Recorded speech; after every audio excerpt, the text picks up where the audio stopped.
Assalamualaikum warahmatullahi wabarakatuh. Di sini saya akan menjelaskan tentang suppositoria dan krim. Sebelumnya, perkenalkan terlebih dahulu, nama saya Megalia Amanah dari Fakultas Ilmu Kesehatan Prodi Farmasi Universitas Perjuangan Tasikmalaya. Yang pertama, saya akan menjelaskan tentang suppositoria terlebih dahulu. Suppositoria adalah sediaan padat dalam berbagai bobot dan bentuk yang diberikan melalui rektum, vagina, atau uretra. Umumnya meleleh, melunak, atau melarut pada suhu tubuh. Suppositoria dapat bertindak sebagai pelindung jaringan setempat, pembawa zat terapeutik yang bersifat lokal atau sistemik. Macam-macam suppositoria. Berdasarkan tempat penggunaannya, yang pertama suppositoria rektal, berbentuk peluru, digunakan melalui rektum atau anus, bobotnya 2-3 gram, yaitu dewasa 3 gram, anak 2 gram menurut Pharmacope edisi 3, kurang lebih 2 gram menurut Pharmacope edisi 4. Bentuknya torpedo, keunggulannya jika bagian yang besar telah masuk melalui jaringan otot penutup anus, suppositoria akan tertarik masuk dengan sendirinya. Macam-macam suppositoria yang kedua yaitu suppositoria vaginal atau opula. Berbentuk lonjong seperti kerucut, digunakan melalui vagina, beratnya antara 3-5 gram, menurut Pharmacope edisi 3, 3-6 gram, umumnya 5 gram. Yang ketiga suppositoria uretra atau Bacilla bugis. Digunakan melalui uretra, berbentuk tabung, panjangnya antara 7-14 cm.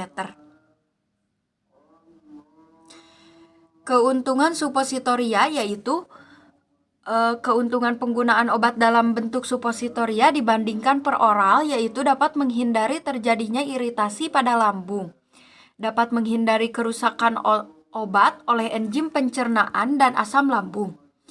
Obat dapat masuk langsung ke dalam saluran darah sehingga dapat berefek lebih cepat daripada penggunaan obat per oral. Baik bagi pasien yang mudah muntah atau tidak sadarkan diri. Bahan dasar suppositoria atau basis diantaranya yang pertama basis lemak, yaitu oleum kakao atau lemak coklat.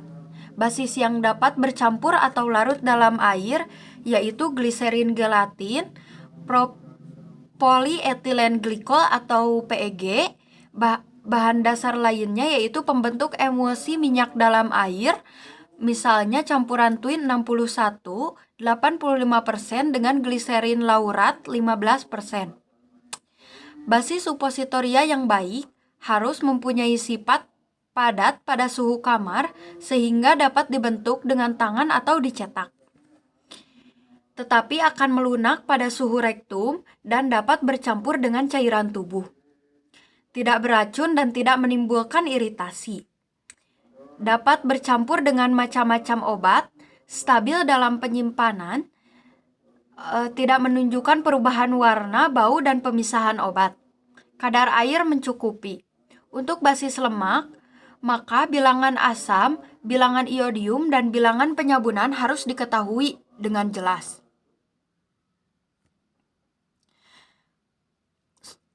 Untuk menghindari bentuk-bentuk kristal tidak stabil di atas, dapat dilakukan dengan cara oleum kakao tidak dilelehkan seluruhnya, cukup 2/3-nya saja yang dilelehkan. Jika dilelehkan seluruhnya, maka oleum kakao akan kehilangan semua inti kristal stabil yang berguna untuk memadatkan. Penambahan sejumlah kecil bentuk kristal stabil ke dalam lelehan oleum kakao untuk mempercepat perubahan bentuk tidak stabil menjadi bentuk stabil. Pembekuan lelehan selama beberapa jam atau beberapa hari. Zat yang meningkatkan titik lebur oleum kakao yaitu sera atau cetasem sebanyak 6%. Menghasilkan campuran dengan titik lebur 370 derajat. kurang dari 4% menghasilkan campuran dengan titik lebur kurang lebih 330 derajat.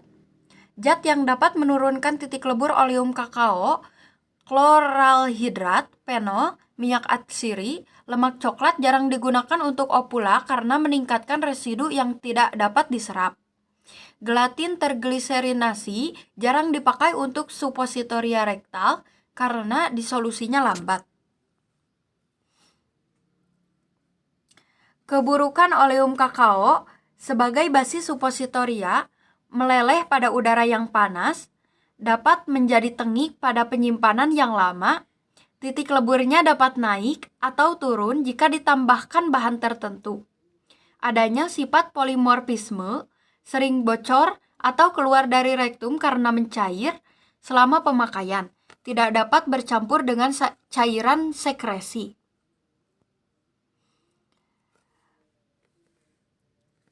Supositoria dengan basis PEG mempunyai titik lebur C, tidak meleleh pada suhu tubuh tetapi isrut dalam cairan sekresi tubuh.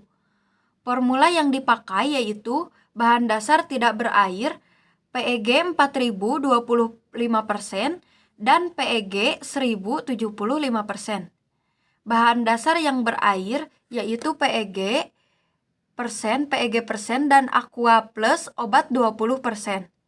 Keuntungannya yaitu tidak mengkristal atau merangsang.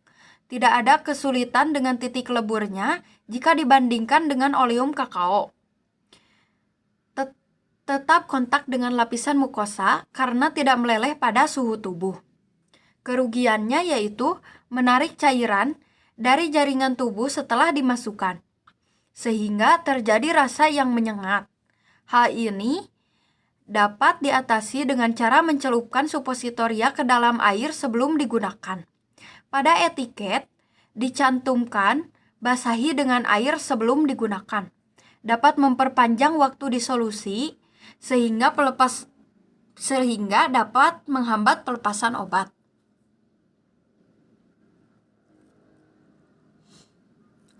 Supositoria dengan basis gelatin dapat digunakan sebagai bahan dasar supositoria vaginal, tidak melebur pada suhu tubuh, tetapi melarut dalam cairan sekresi tubuh. Perlu penambah pengawet atau nipagin karena merupakan media yang cocok untuk pertumbuhan bakteri. Penyimpanan harus di tempat yang dingin. Kekurangannya yaitu cenderung menyerap air karena sifat gliserin yang hidroskopis yang dapat menyebabkan dehidrasi atau iritasi jaringan. Memerlukan untuk melindungi dari udara lembab agar bentuk dan konsistensinya terjaga. Kelebihannya yaitu lebih mudah bercampur dengan cairan tubuh dibandingkan dengan oleum kakao. Metode pembuatan supositoria yang pertama dengan tangan. Hanya dapat diterapkan untuk supositoria dengan bahan dasar oleum kakao skala kecil. Dan jika zat aktif tidak tahan pemanasan, dengan mencetak hasil leburan menggunakan basis gliserin gelatin. Cetakan harus dibasahi dulu dengan parafin cair. Menggunakan basis oleum kakao dan PEG. Cetakan tidak perlu dibasahi karena akan mengerut pada proses pendinginan dan mudah dilepas dari cetakan. Dengan kompresi, yaitu proses penuangan pendinginan dan pelepasan supositoria dengan mesin. Penyimpanan supositoria yaitu pada wadah tertutup baik di tempat sejuk atau lemari pendingin. Yang kedua, saya akan menjelaskan tentang krim. Menurut Farmakope edisi 3, krim adalah sediaan setengah padat yang berupa emulsi mengandung air tidak kurang dari 60% dan dimaksudkan untuk pemakaian luar. Menurut Farmakope edisi 4, krim adalah sediaan setengah padat yang mengandung satu atau lebih bahan obat yang terlarut atau terdispersi dalam bahan dasar yang sesuai. Penggolongan krim. Ada dua tipe krim, yaitu krim tipe minyak dalam air atau oil in water biasanya digunakan pada kulit, mudah dicuci sebagai pembawa dipakai pengemulsi campuran surfaktan. Krim tipe air dalam minyak atau water in oil, konsistensi dapat bervariasi, sangat tergantung pada komposisi fase minyak dan fase cair. Kelebihan krim yaitu mudah menyebar rata, praktis, lebih mudah dibersihkan atau dicuci dengan air, terutama tipe minyak dalam air. Cara kerja langsung pada jaringan setempat, tidak lengket terutama pada tipe minyak dalam air. Kekurangan krim yaitu mudah kering dan mudah rusak, khususnya tipe air dalam minyak. Susah dalam pembuatannya karena pembuatan krim mesti dalam keadaan panas. Mudah lengket terutama tipe air dalam minyak. Gampang pecah disebabkan dalam pembuatan formulanya tidak pas. Pembuatannya harus secara aseptik. Evaluasi sediaan krim dibagi dalam 3 kelompok. Yang pertama yaitu evaluasi fisik, yang kedua yaitu evaluasi kimia, kadar dan stabilitas zat aktif, dan lain-lain. Yang ketiga yaitu evaluasi biologi.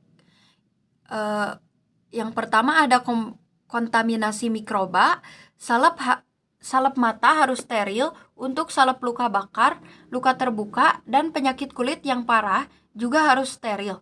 Potensinya zat aktif. Pengukuran potensi beberapa zat antibiotik yang dipakai secara topikal. Bahan-bahan penyusun krim. Yang pertama ada fase minyak, yaitu bahan obat yang larut dalam minyak bersifat asam. Contohnya yaitu asam stearat, adepslanae, parafin liquid, parafin solid, sera, setatem, setasem, paslin, dan sebagainya. Yang kedua ada fase cair, yaitu bahan obat yang larut dalam air bersifat basa. Contohnya Na-tetraborat, trietanolamid, gliserin, polyethylene glycol atau PEG, propylene glycol, surfaktan, twin, dan span. Evaluasi mutu sediaan krim. Yang pertama ada organoleptis, ada evaluasi pH, ada evaluasi daya sebar, ada evaluasi penentuan ukuran droplet, ada uji aseptabilitas sediaan. Terima kasih. Sekian yang dapat saya sampaikan. Mohon maaf atas segala kekurangan dan kesalahannya.